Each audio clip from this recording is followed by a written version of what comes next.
Welcome to Mugenstylus Cast episode 2. Actually had to trash the first version of this because of some issues with recording and some people walked into the house, that kind of stuff. But what I wanted to talk about was big announcement is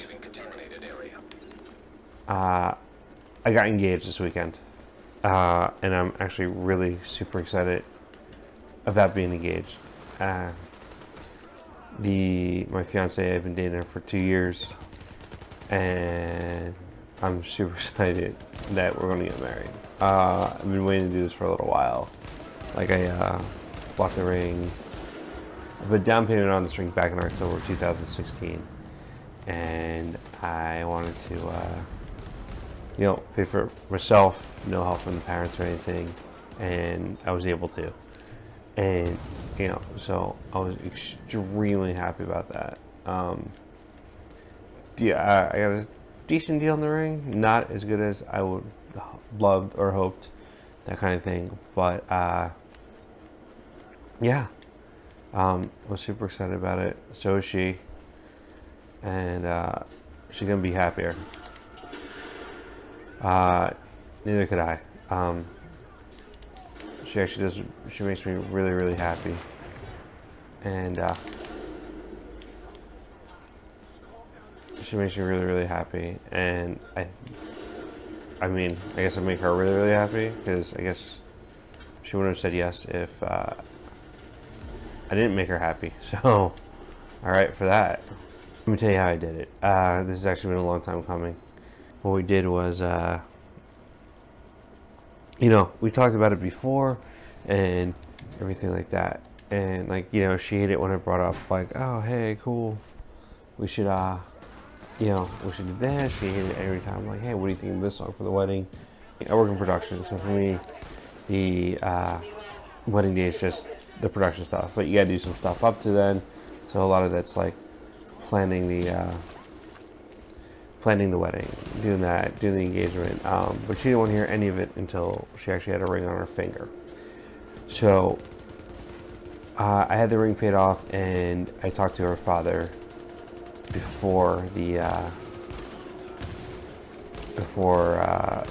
holidays. And the thing with that is too, I didn't want to get engaged around the holidays. I think it's such a cop out to get engaged on Christmas Day, New Year's Day, anything like that. Now, I'm not going to judge anyone for doing it. There's tons of people do it, and there's no reason not to do it. For me, I did not want to do it around any holiday or anything like that, especially around Christmas, New Year's, any of that. And so I waited to basically all the holidays were done, and I did. So all the holidays finished around, last week. And all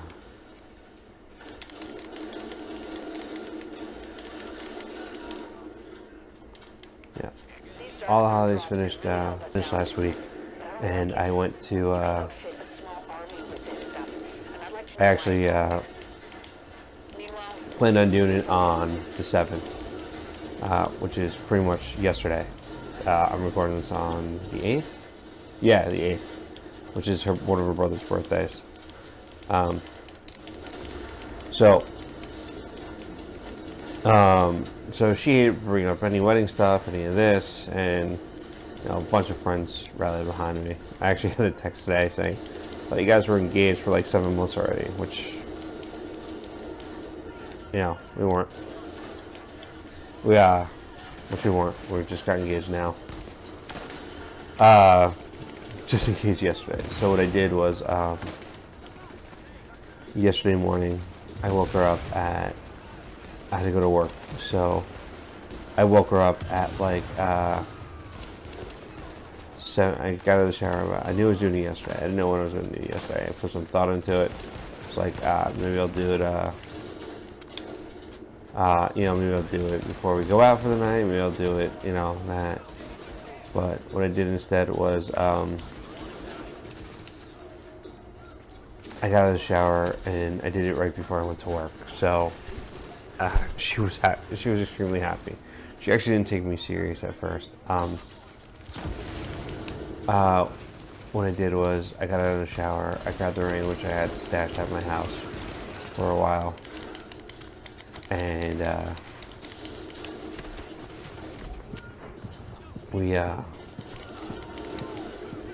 had the ring stashed at my house for a while, and I grabbed it. I was in my towels. She was still sleeping, and I went and woke her up at like 7:15 in the morning on a Saturday. If you're anything like me, no one likes getting up that early on a Saturday morning. And she didn't think I was serious at first. She thought I was kidding. She was like, "No, you can't be serious. You really doing this?" And I said, "Yeah." So I pulled out the ring, showed her I was serious, and that I told her, "Yeah, we're doing this." And she was extremely happy.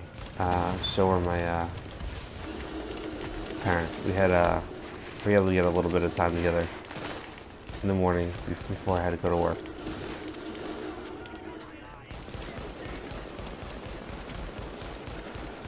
Which was really, really nice.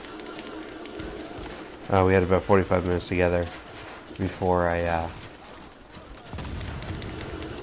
had to leave for work, and we were really happy when we were talking and super excited. And she loved it. She was super excited.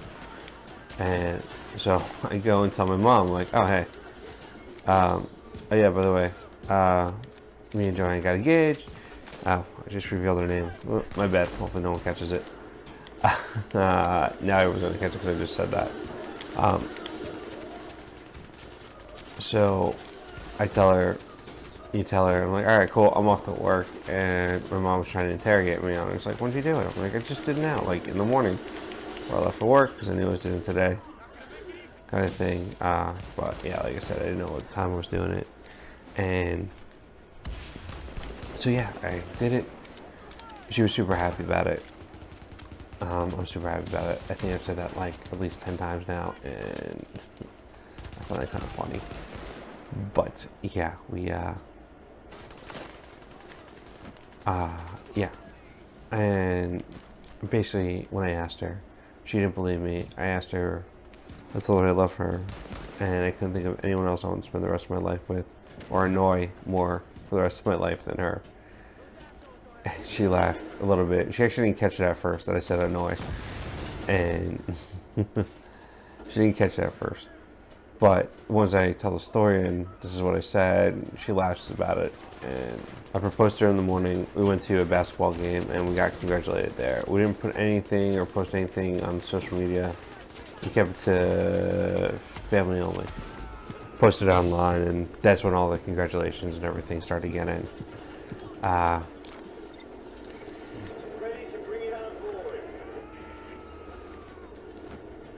And so basically my entire night has been nothing but Facebook posts and updates of hey, congratulations and this and that, and we're like, hey, thank you.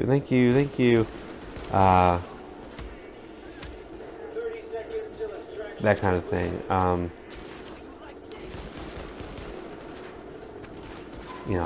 And then so now we start our wedding planning process, and there's a lot of stuff going on with that, man. A lot of stuff of, oh, hey, what do we want for our wedding? What do we want for this? How do we want to do this? We're actually getting questions of like, have you guys chosen a date? Have you guys done this yet? Have you done this? And we're just like, we just got engaged yesterday. Chill on it, please. That kind of thing. Like, literally, we just got engaged yesterday. Relax on, planning. But I know we got to do it quick. Especially with picking venues. Because, people got venues booked for like years in advance. So yeah, we'll choose a venue and a date and all that fun stuff. The rest of it will come in time. I'm sure we'll be spending way more time together. I usually try to, I try to see her a few times during the week, depending on what I have going on. If I'm busy with work, things like that. Although right now, the season that it is, usually a little slow for me, especially working in production type work, which is what I do. So the good part is I have time to focus on some of this stuff here, and that makes me super happy that I can focus on some of my work here, including like starting up doing podcasts, creating stuff, and kind of making content, which actually brings me over to my next topic, next thing I want to talk about, which is I took my company and I turned it into an LLC this week with a tax ID number and all that. So I now have a small business, which is really, really nice because I've been wanting to do this for a while. And I was a little scared and apprehensive to do it, especially because, I didn't know a lot of the rules, regulations, anything like that. So I decided to, so I finally took the plunge. I did some research and went into it and everything like that, and was just like, cool. Here's what I need to do. And most of it was pretty good. Fairly easy. It was all click through and do this, do this, do this. Are you doing this? A lot of questions, a lot of that. And so I did it, and it felt really good. Totally kind of a small company now.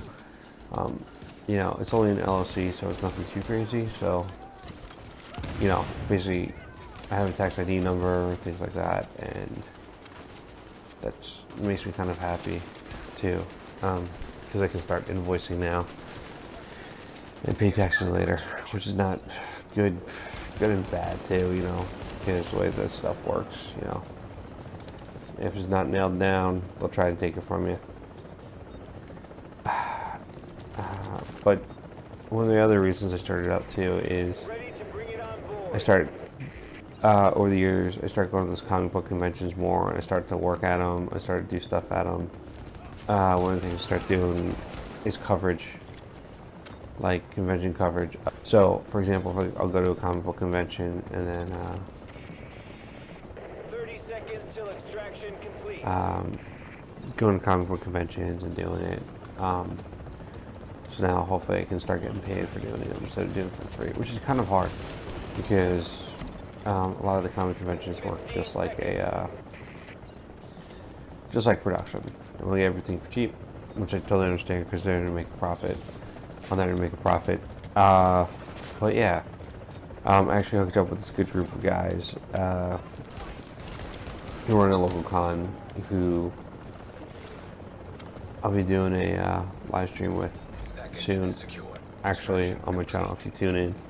On the 28th, I'll be streaming their event, which should go over really, really, really well, actually. And I'm super excited about it, too. Like, I think it's going to be really, really good.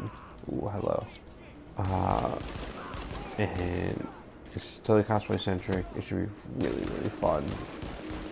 Especially with the live stream and do the coverage and all that. The hardest part in doing any kind of convention coverage is the fact that you got to find people to help you.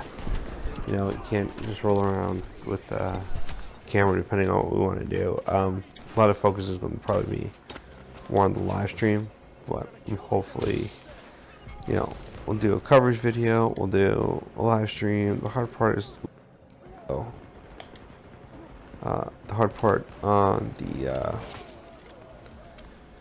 the hard part on the coverage video is finding a camera guy and finding on-screen talent. I think I have the girl I want picked out, and I think it's gonna turn out good. Better than I think it's gonna turn out actually really, really good for what I want to do. For this, I think we'll. For what I want to do, I think it's going to turn out, a lot of it too is like finding people to help you out, especially when you want to do more than one thing. I usually try to pick a couple topics. One of them usually being a movie, and this week it's going to be The Accountant.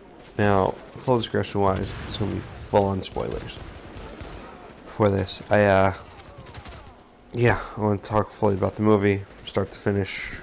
I'll probably leave a couple things out, but yeah, you'll be hearing a lot about this movie. So, anyone who doesn't know, the movie stars Ben Affleck, and he plays an accountant, and he's a really, really, really good accountant. Apparently so good that a lot of criminal organizations hire him to uncook their books. So, for example, if a drug cartel is, suspects somebody of stealing, he will go in and find out where they're stealing from, things like that. Being a character as an accountant, it's not fun. He's also like a brutal fucking assassin. Like, he can do hand-to-hand combat. He can do a bunch of other crazy shit too. He's good with weapons, things like that. So, yeah, this accountant is not just an accountant. He's like a full-on commando slash. He fires guns. He fights. Everything. But he was born with autism. So, what happens is his father, who had military training and was in the military, starts to raise him on his own. I think their mother left him, and he raises him to be tough, like turn his autism, which at the time would be a weakness, into a strength. And by doing that, he trains him, moving him around from place to place, and having a bunch of different people like train him in combat and this and that and a bunch of other stuff. And yeah, oh, pardon me. To fight, to shoot, to kill, to take the pain, to deal with fairly normal. And on top of that, the FBI is actually after him. They want to find out who he is, because they want to bring him in. They want to be like, alright, cool, here's the account, this is what he does, we want to bring him out, think what he knows, kind of thing. Like, let's get him to work for us. So they're doing that.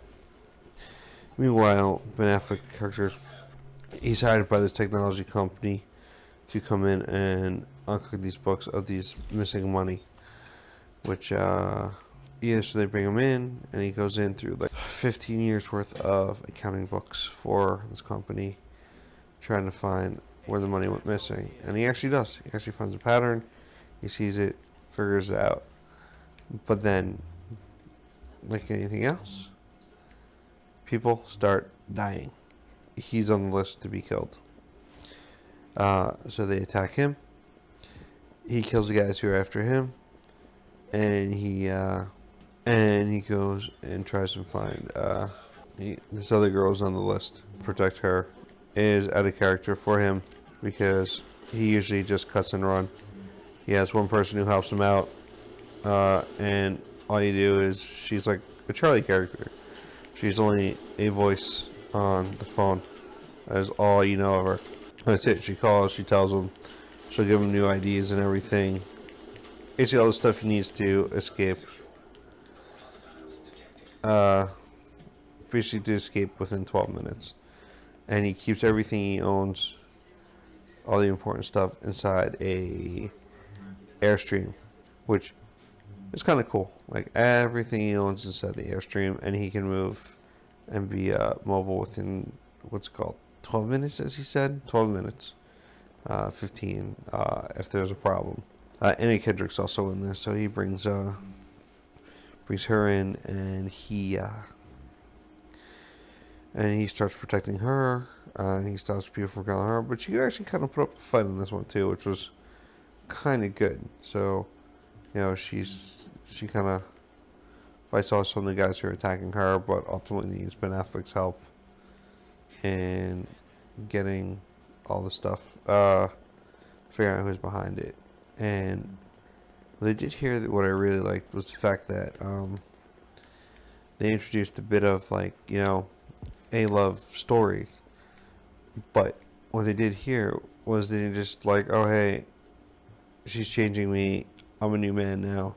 It's his dad was, he helps her and then he leaves her. He actually likes her. He changes, but not that much, because he still leaves her in the still leaves her, and he goes out on his own to go find out who did what. And it turns out, like everything else, the person he thought did it turns up dead, and he finally figures out who's doing it. And then he starts to track that person down, and he finally does. That's it on that one. It was actually really good. And he kind of runs off in the sunset and all that. Andy Kendrick thought did a good job in it. There's a couple of good things too. Thanks for tuning in. Thanks for watching. That's going to do it with for this episode of Mugenstylus Cast. Thanks for tuning in, guys.